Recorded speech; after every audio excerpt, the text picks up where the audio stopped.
All right, we rewatchers, we are back through that time portal again. We have hit the rewind button and we are ready for part two of our non-conventional vampires. All right, rewatchers, glad to be here. My name is Brad. Wanted to just give you all a little intro of what we think a vampire is. So, I mean, clearly, whenever we hear the word vampire, you have certain thoughts that come to mind. Typically, it is an undead being that has to feed on the life of others to survive. So it can't survive on its own. It has to feed off of the life force or the blood of another living creature, kind of a parasitic type relationship. The interesting thing is typically, obviously, that's a downside. Can't survive on its own. There are some pluses that come with it. Typically, some type of powers, usually strength, durability, regeneration. Those are some of the things that we see. But in some instances, you also see some type of supernatural type powers where you have, manipulation of environmental stuff or transformation type options. Those are all things you're going to see with I'm going to say traditional vampire, and also with some of these non-traditional vampires that we're going to be discussing. All right, Brad, I really appreciate that definition of what a vampire is. We're gonna look at our next movie topic here for non-traditional vampires. Is going to be Doctor Sleep, which is there it is, sequel to The Shining. Take it away there, Brad. Awesome. Yeah. So Doctor Sleep is going to be one of the more, I'm going to say, non-traditional type vampire movies that we're going to discuss for sure. It is a sequel to The Shining, which was Stephen King's book, Stanley Kubrick's movie. And it's back into the horror genre, which some vampire movies do obviously fall within. But I tell you, most people will think about Doctor Sleep and they're like, oh, what do you mean vampires? But they're definitely beings that have lived for centuries that we know of. They absolutely feed off of the life force of other living creatures, and they get their strength and their longevity from that. In this movie, we have these characters that have, in the first movie, it's called The Shining. The character, the young boy from Daniel from The Shining, is an aged adult now in this movie, and he clearly has the shining ability, but he's kind of hidden it away for years, which is probably why he didn't get noticed by this coven that's running around. You've got another character that's very much a powerful shining being, and so this group, they feed off of that shining. They call it the steam. But if you see it, it's very much like a spiritual, like it's the actual like soul almost of a person that they're feeding on in these scenes. They Rose the Hat, they're one of the more just awesome villains of a movie. I don't know if I would call her a villain, but she's very much an antagonist as well in this movie. But very, very well done. Oh yeah, character. so I'm going to take this from you for a second. I'm going to switch gears for just a quick second. So first thing, I want to shout out back to our very first video that we did. We talked about the different horror franchises, and I talked about Mike Flanagan. And one of our viewers actually called me out of like, hey, where's Dr. Sleep Love? That was Mike Flanagan. And it's like, yep, you're totally right. And I'm sorry I left that out because it's an actually phenomenal movie. I can't imagine, The Shining has such a following. It's such a legendary movie. I can only imagine. I don't really, I remember when this came out, but I don't remember thinking a whole lot about it. It wasn't something that was real high on my list to watch, but I can only imagine most people were like, a sequel to The Shining, that cannot be good. Like, I mean, Stephen King had really, clearly written the book, and I'm sure it was well received and all that, but trying to think about following up on Stanley Kubrick to do this movie, I'm sure that was some huge shoes to fill by Mike Flanagan. But he did it, and he did it very, very, very well. So like Brad was saying, this is Rose the Hat, and she is absolutely a villain, very, very powerful villain. She's arguably the most powerful villain in this movie. What was really interesting though, with going from The Shining to this, and how we were talking about, and From Dusk Till Dawn, we've got that one character that goes with all these different movies. There's kind of something similar going on here. So this movie is clearly about soul vampires, like Brad was talking about, because in the previous movie, you had The Shining, which was clairvoyance. And in this movie, that is still a significant, really a more significant part of the movie, I would argue, than it was in The Shining. But the focus is on the steam, which is what he was talking about. So in these other movies, we've still got blood is the lifeblood in a lot of cases. But in this case, it's truly the soul. So, I mean, you could talk about the different analogies or imagery that the blood is the soul anyway, especially if you were to go back, you know, before modern science, the way they would have thought about what defines your soul. A lot of it's probably in the blood. So, you know, this is an even further step in that direction for non-traditional movies. Trey, have you seen this? I did. It'd been a while. I thought it was a great sequel to it. But yeah, it's been a while, but yeah, it's solid film for sure. Yeah. So Talking about it this, being a sequel to the movie The Shining, what's really interesting is most people know, you know, like Stephen King had opinions about the movie itself because you know there's a lot of difference between the book that Stephen King did and the movie that Stanley Kubrick did, and I thought that they did a really good job in this movie of being able to kind of meld those two works together to make this sequel really work out beautifully on film, you know. yeah, I concur. And I don't know that I actually finished my thought a moment ago, but what I was trying to get at in this one, you've got the thought, the soul vampires, the mist, the, you know, that kind of stuff. But then what was in the Overlook was not the same thing.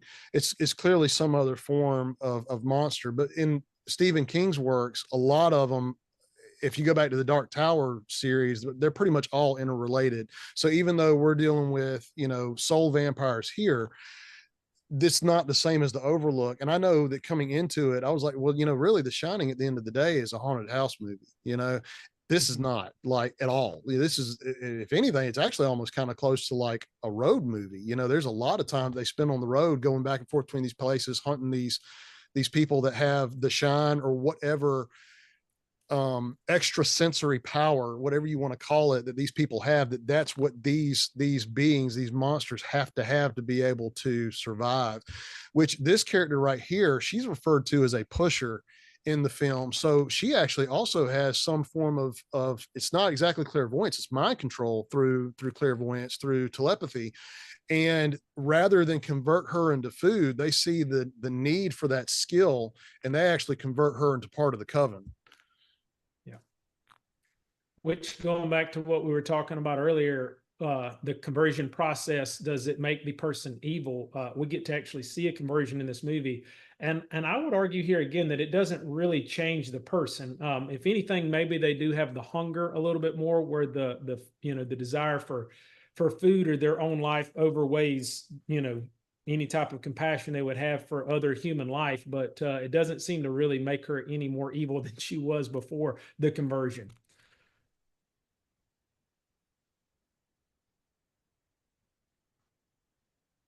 Yeah. So, you know, I haven't read either one of those books. Like Stephen King for me is extremely hard to read. I know The Stand was one that I tried to read, and honestly, off the channel, my language is actually pretty bad, to be honest with you, which is why in the first video I made a joke that Trey was the first one to cuss instead of me. But as bad as my language can be, you know, whenever I'm not filtered, Stephen King's was like 10 million times worse. I mean, you can't go like 3 or 4 words without a cuss word. And it was just so much. It was like, man, I kind of just want to get to the point. I'm reading through so many cuss words, I can't even get to the point. Yeah. But anyway, where I'm going with this is in the Shining novel, like you talked about, Brad, there's differences. The Overlook Hotel is destroyed. Okay. And clearly that didn't happen in the Stanley Kubrick movie. Right. So there's already like a continuity gap that they've got to figure out. Okay, well, we've got the Overlook that was destroyed in The Shining, and then we've got Dr. Sleep and whatever continuities you have there, and then we've got the movie, and how are we going to make this all work, right? And it's really awesome. Like, I'm going to see if I can share my screen one more time here. While you're trying to do that, it's actually that's an excellent segue, because the Overlook is it's a character in the Shining book. In the movie, obviously. And it was neat that because Kubrick did not destroy it, it was able to be brought back into this sequel, because again, that Overlook is a very iconic imagery, you know, just a location and everything. And so it was really neat that they were able to bring it back. And the way they kind of do it is they almost end this one in the way that Stephen King would have originally done it in the book. You know, it does in the fire. So. Yep. So I'd shared a second ago, that was an image we already had up. One thing, like just really kind of talking about it more from a filmmaking standpoint, getting away from the vampires for just a moment, but this is a scene in Doctor Sleep where Danny Torrance, who was the boy you were talking about earlier, who has the shine, and he has lived a very hard life, understandably so, with all that he could see, all that would traumatize him. And so he winds up in this small New England town. I don't remember which one it is. They do give a name, but anyway, this is where he's being interviewed for a job because he has impressed this guy with knowing where his lost watch is. And he starts to talk to him. And what's really interesting for anybody that has seen The Shining, this picture here, you really should recognize whenever Danny's father is being interviewed at the Overlook. This is it. This is what it looks like. And this is what the office looked like. So this is not the Overlook, but I mean, there's a lot of talk that you could say here about, is the Overlook still finding ways to get to Danny? Does the office even look like this, or is this something that he's projecting? But if you go back to The Shining, that window that's back there that's is so big and you can't miss it, there's actually no physical way that window could have been there in the Overlook. There would have been an elevator there. So just more like, again, mythic stuff, right? So in the other movies we talked about them not really being horror films, I'm gonna be honest, like Dr. Sleep had 2 or 3 of what I consider some of the most traumatizing things I've seen in a film. And this is one of them. So, there's a scene earlier in the film where Danny has a one night stand with a woman when he's completely drunk and high, and he doesn't remember her at all, but he wakes up in her apartment and she is passed out, puked, and she has a child, and he just leaves. He puts the child on the bed next to his passed out mom and leaves. And come to find out a little later, when he's seeing his visions, like he is sleeping and feels a hand on his side, and it's the dead woman and her dead child. And I know, like, when this happened, I mean, like I nearly lost it. I'm gonna be honest. Like, I mean, my eyes got kind of misty. It was just like, oh my God, please call somebody. Because what the ghost is telling him is like, nobody's found us. They were always so used to the child crying, even though I was dead, and the child kept crying and nobody came to help and nobody's looked for us. And it just, Brad, you've got a couple of little boys, and I know the scenes where the vampires are going, like, it's always children that they're going to find, like until it's at the Overlook at the end of the movie. But up to that point, I don't know if it's just because they're easier or children don't control, like you talked about Danny being able to control his shine, and therefore they didn't find him.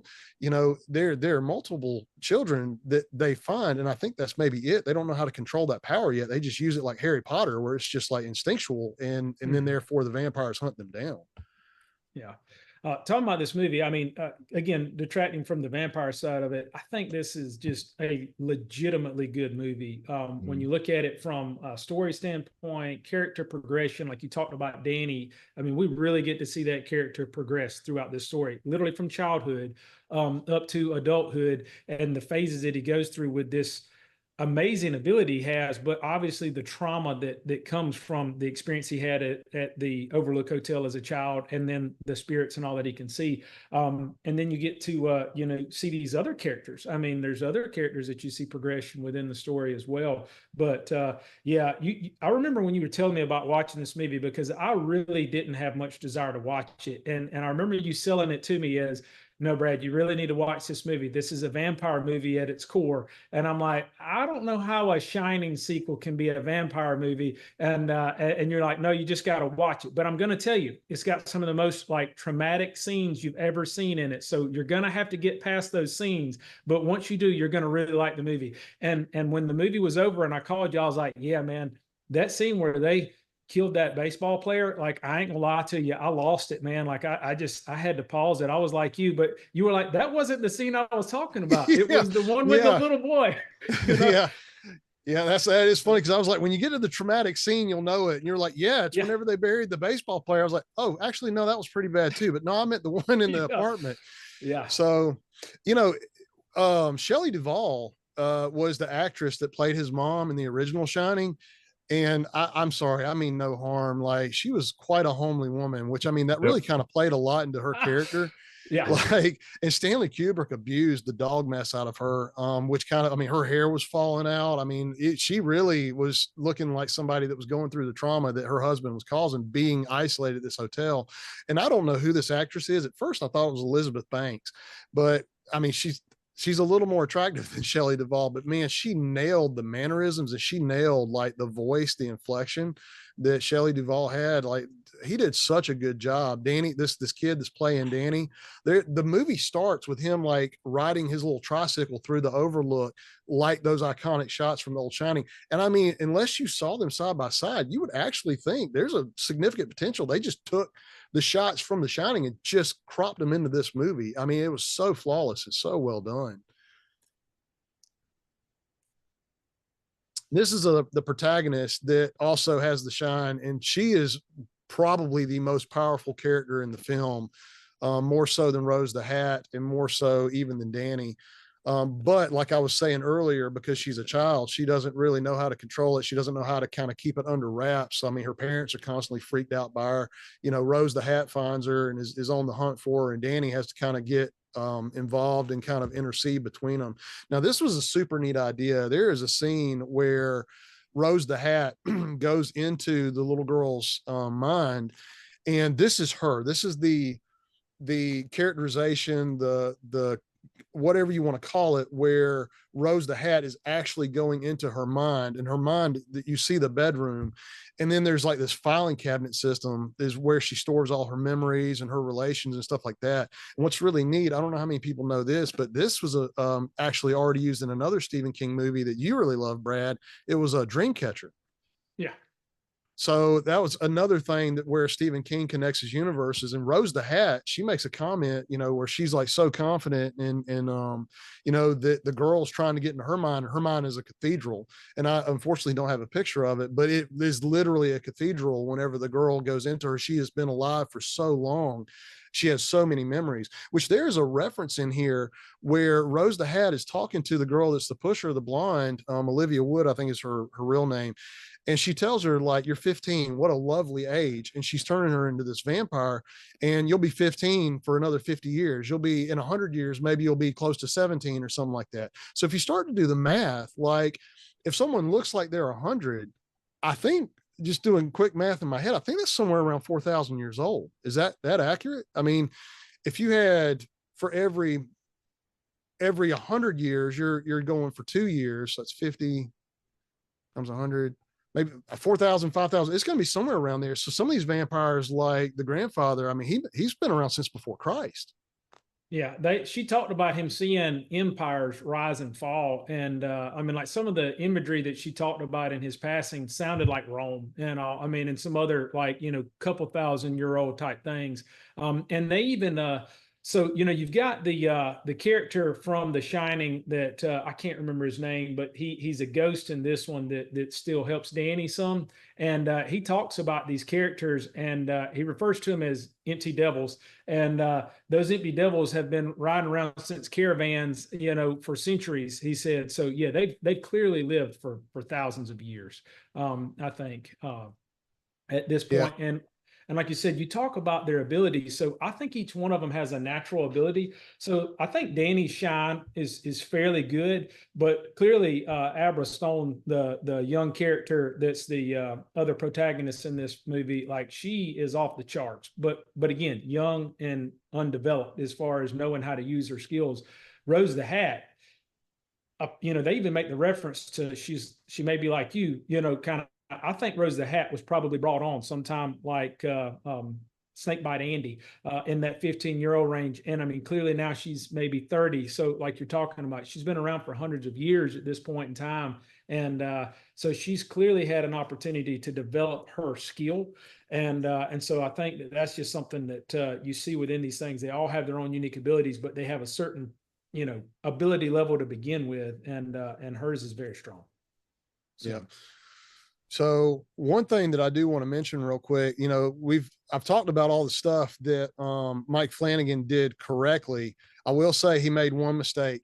So Ewan McGregor to me in this movie, like, it's honestly probably his best work. Like, I'm not a big Ewan McGregor fan. He winds up in really good movies. Like, I mean, he's in like Black Hawk Down. Of course, he's in the Star Wars prequels, you know, all that kind of good stuff.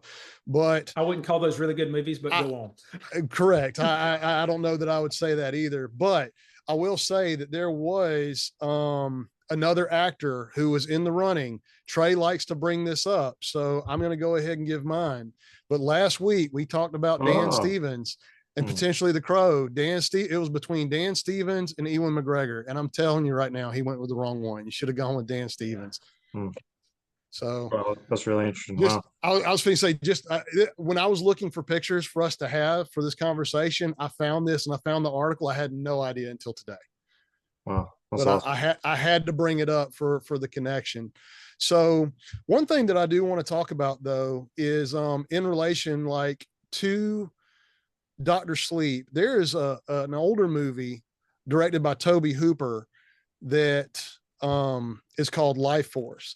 And kind of like how we were talking about Sundown being a precursor to Underworld, I really feel like whether Stephen King watched it and used it as a reference or an inspiration or that stuff, I have no idea. Stephen King's been around forever. He's probably written 300 books. But in Lifeforce, it was directed by Tobe Hooper. You have a lot of the same kind of stuff where you've got more like soul vampires than your traditional blood-sucking vampires. I'm going to see. So this is kind of a scene where you've got one of the vampires that they've recovered from space. They've brought it back down. And this is where the vampire, who seems like he has been mummified, is actually stealing the soul energy from one of the doctors or, you know, someone who's doing the autopsy. And then they begin to come back to life. But at their core, they are still space bats, you know. So again, another one of those bat motifs that does seem to run through just about all of them. And of course, this is Matilda May. She was absolutely gorgeous. Now this movie has an absolute ton of nudity. I mean, full frontal nudity. I mean, I think she spends literally half the movie naked walking around, but she's like the main queen vampire. And this is, you know, this kind of looks like some H.R. Geiger kind of stuff. Now at this point in time, Alien had already been out. So this would probably be more of them copying that kind of look versus Alien copying them. But Lifeforce was a really, really good movie. And it had a lot of those similar scenes of soul stealing. The soul stealing turns into zombies. It's actually a really, really cool movie. It doesn't follow any of the traditional, the way the movie progresses and ends is not what I expected. I had no idea going into it. It was going to be a zombie vampire mashup. I thought it was just some kind of weird space movie or something, especially if you look at the poster. But that was another, you know, movie that the late great Ryan Brewer suggested to me. Like, I think I was 17, 16. I mean, it was one of the first ones that we watched together, which is another reason I really wanted to bring it up. You know, it was just kind of another opportunity for us to talk about his impact on our viewing and how that's progressed into what we choose to watch and how much we enjoy what we enjoy and why. Yeah, I was about to say that this sounded like a Ryan Brewer special when you're talking about it. Yeah, that talking about Ryan, that's absolutely true. Sundown, The Vampire in Retreat, that was a movie that he and I, you know, had bonded over when we were younger. And I mean, he clearly was a Bruce Campbell fan and obviously a vampire fan as well. And so that was something that definitely but I hadn't watched it in decades, it seemed like, before I rewatched it again a couple of years, you know, in the last year or two.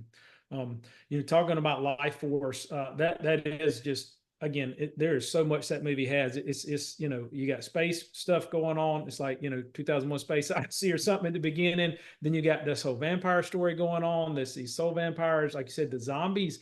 What's neat about that with those zombies is they're vampiric zombies in that, like, they can feed on another human and then they've got just a little bit of time that they're a human again, but it's very short lived. So, you know, I mean, it's really neat the way that the zombies feed is feeding off of the soul as well, instead of, like, you know, brain eating zombies, but they, you know, turn others into them. And it's only a really short period of time that they get to be themselves again, if you will. So it was just a lot of craziness within that movie. And by the end, there's this scene where they're going through the streets, and I mean, it's just this massive, you know, the world being taken over by them kind of thing. Is really, really awesome. So you've kind of got a lot of stuff all crammed into one movie. I think if that movie had been twice the time run that it had, it would have been amazing. You know, it's a good movie, but I think it would have been really amazing if they'd had a little more time to develop the story.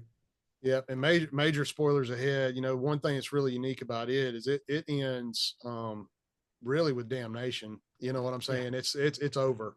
Yep. With Dr. Sleep, really at the end of the day, those vampires are really, they're pretty weak as far as Yeah. like their physicality. I mean, a regular bullet puts them down like a human. You know, the vampires that were in Lifeforce were very strong. It was very, very difficult to kill them. And they were a little more traditional of what would kill them as far as like the stakes to the heart and stuff like that. But I mean, Dr. Sleep, I mean, they really had to kind of stay in the shadows because while they had near immortality, they did not have super strength. It was more the mind than the body, you know, and that's where we go back with them being the soul vampires and being able to use their minds and the telekinesis and all that stuff versus them being physically overpowering, you know. And back in From Dusk Till Dawn, those vampires were pretty weak too. Like I said, I mean, they killed several hundred vampires in that movie because they were so soft. I mean, you could shove a chair leg through them or something versus like needing a sharp utensil. Yeah, Rose the Hat's quote, "Live long, eat well," kind of thing. But like, you know, they were definitely, that was another reason I think they stayed in numbers, you know, because they were clearly like a coven type thing and hunted in a pack like that. And I think that again maybe went back to why they were feeding on children, because they again they were not that durable. You know, one thing about Dr. Sleep that I would like to mention while we're talking about it is if you'll notice, we had the Blu-ray here. It's because it has the director's cut. If you do decide to watch that movie, I've never seen the theatrical cut. I do not know what they cut out, but I cannot imagine that movie. I don't know what you could cut out of it. You know, the director's cut is a solid 3 hours. It's solid 3 hours. Yeah, and it is great. You're not going to feel like it's a long movie, you know, at all. But I think they cut out like near 30 minutes or something in the theatrical run. So if you on 4K, they only have the theatrical version. So the only way you can watch that director's cut is on Blu-ray. So, yep, that's correct. Trey, you got anything else to add with us? Yeah, I did want to look at Lifeforce a little bit, box office. You know, I always like that stuff. So at the time, with that 1985 movie? Yeah, $25 million budget, but only made 11. So pretty good budget at the time. I don't think they knew how to market this, which, you know, what's funny, I think this a Golden Globus production. I don't remember which production company did it, but it was a smaller production company. And the deal is that Toby wanted to make this movie so bad and he couldn't get anybody to give him the funding for it. But what the agreement is he just would not do a Texas Chainsaw sequel. Yeah, he just wouldn't do it. Golden Globus down there. I think you're right. Golden Globus. So that's right. So I was correct. But what the agreement was, they said that we'll let you make any movie you want to make, but you have to make a Texas Chainsaw sequel for us. And he begrudgingly accepted and made the dog trash that is Texas Chainsaw 2. Hot take. Everybody give me the comments about it. But anyway, but this is what he made. This is what he wanted to make, and why he made Texas Chainsaw 2 was so that he could make this, which is a really good film. I just don't think they knew how to market it. Yeah. I agree. I think it's a good movie. I think it could be even better, like you said, if they had, you know, a little more polishing on it. But I think that's absolutely it. Again, I would agree, much better than the Texas Chainsaw. But I'd always heard that as well, that this was basically his pay for doing that kind of thing. So, hey, here's a question, guys. So to recap over the 6 films that we talked about, what would be your personal favorite? Or the ones that we talked about, the most non-conventional vampire?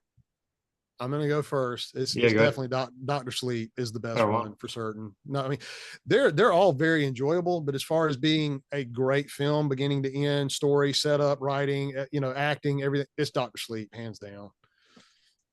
I'm going to echo Chris there. I know I recently rewatched Dr. Sleep, you know, and I won't say I had forgotten how good it was. It was a movie I remember thinking was amazing the first time I watched it. And with rewatches, it's only gotten better. I guess because I'm not as traumatized by the scenes that I know are coming now, but they do still hit you. But I would absolutely agree. I feel like Dr. Sleep is, I mean, that's in the top of all movies to me. It's just so good. It really is.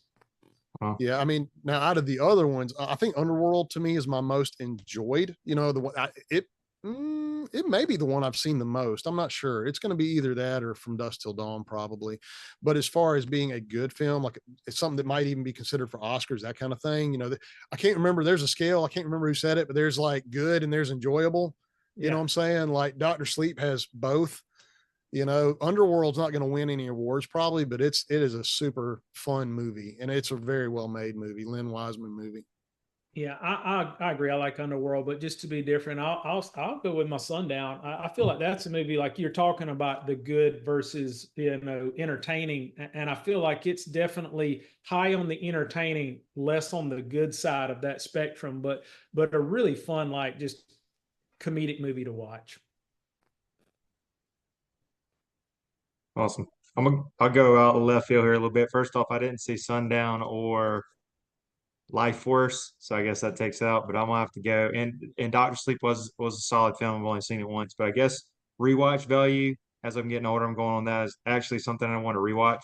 I have to go with Blade 1 and 2, just because Wesley Snipes is cool, martial art action, all this got cars and vampires and everything. So I'm gonna kind of go with that. I respect all the other ones.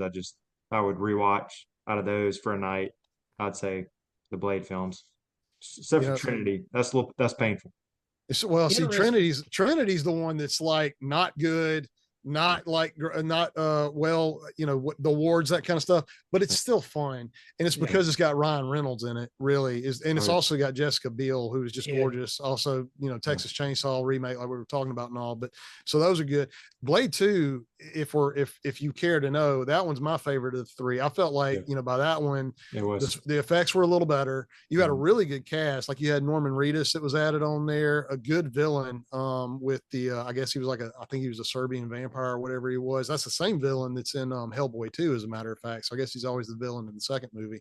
But I mean, the action scenes in Blade 2 were awesome. They had really good new weapons, like the laser ball grenade things they threw, like really, really innovative stuff in Blade 2.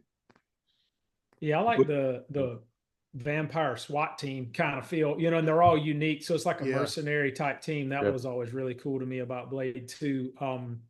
Yeah. Interesting fact about Blade 1, that was one of the first DVDs that I bought. So, back then DVDs were very expensive, as was the player. And I remember I could afford the player in like 4 movies, and that was one of the ones that I got. So that was one of the very first DVDs that I bought.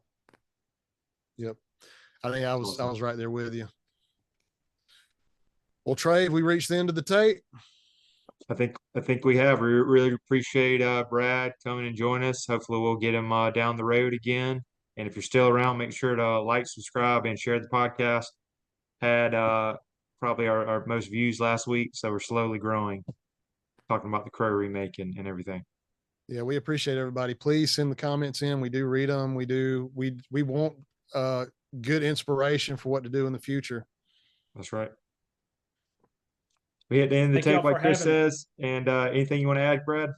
Yeah, no, I thank y'all for having me. Be glad to join back anytime. I'll try to have better internet connection too. I know mine's been a little spotty for this, but really enjoyed it. Love talking about movies. Enjoy my friends too. I'm blessed. All Yeah, man, I right, really let's appreciate it. hit the video store. That's right. Hey, make sure to be kind, rewind.